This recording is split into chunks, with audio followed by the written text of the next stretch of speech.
It started as a joke, a harmless tease. Something people say when they're bored after class, sweaty from sparring, still buzzing with adrenaline and testosterone.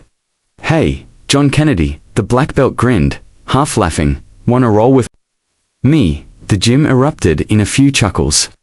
The man he was talking to, John Kennedy, wasn't exactly what you'd expect in a Brazilian jiu-jitsu class.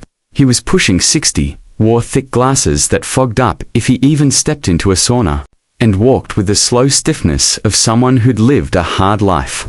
Most people at the gym knew him only as the quiet guy who came in to watch. He'd sit in the back during every class, arms crossed over a battered army jacket, eyes always watching, never judging. Some thought he was just curious. Others assumed he was someone's uncle, or maybe a retiree looking for something to pass the time. No one really knew him, not until that night. The black belt Carter, a national-level competitor in his 20s, wasn't trying to be mean, he was just showing off. He didn't expect John to respond. So when John stood up carefully, set down his cane, and stepped onto the mat without a word, you could hear the air get sucked right out of the room. "No pressure," Carter said, still trying to keep it light, "just some light rolls." The class circled in like moths to a flame. Someone dimmed the overhead lights, and a strange silence fell over the room. John bowed, nodded. No bravado, no cockiness, just a quiet kind of presence. Then it started. At first, Carter played it cool.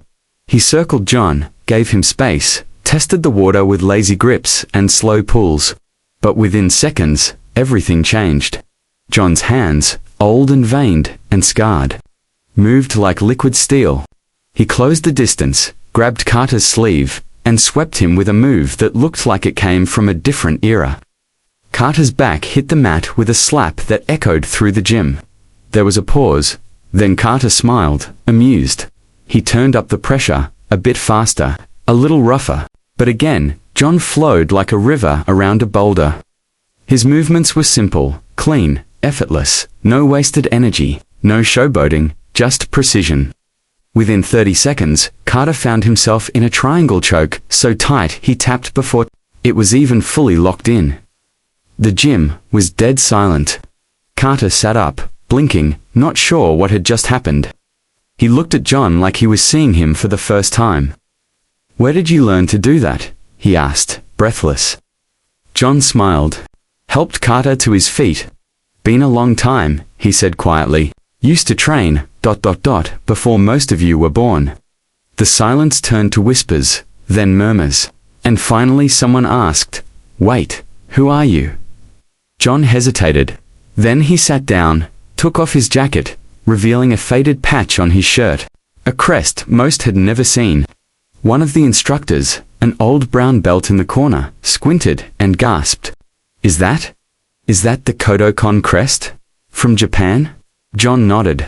Turns out, John Kennedy wasn't just some guy.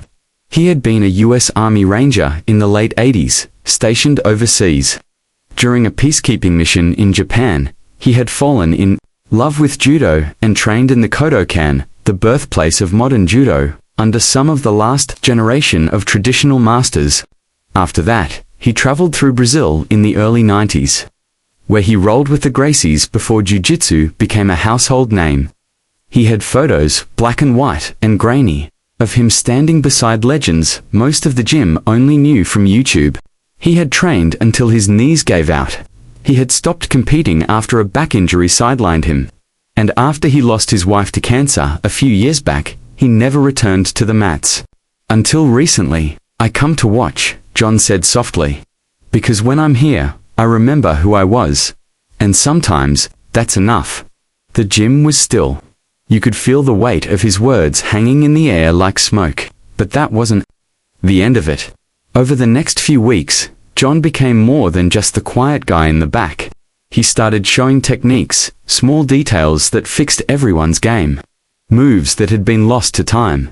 He taught not like a coach, but like a storyteller. Every arm drag came with a memory.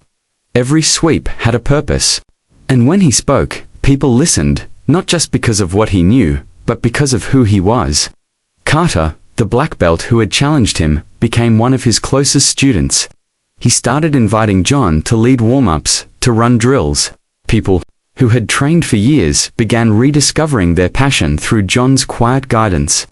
But the real moment came one night when a new white belt, young, angry, fresh from a bad breakup, refused to tap during a choke. He passed out cold. When he came to, disoriented, it was John holding him in his arms, cradling his head like a father would a son. "It's not about being tough," he whispered. "It's about knowing when to fight and when to surrender." The kid broke down crying right there on the mat. Weeks turned into months, and slowly the gym transformed. It wasn't just a place to spar anymore. It became a sanctuary, a place of stories, of healing, of rediscovery. And John, the man everyone once laughed at, became the heart of it all. In the end, what happened that night wasn't about a black belt getting submitted. It wasn't about jiu-jitsu or judo or war stories. It was about what happens when you look beyond the surface. It was about respect, about humility, about finding your way back to yourself, even when life tries to make you forget who you are. And maybe most of all, it was a reminder that sometimes the quietest person in the room is the one with the loudest story to tell.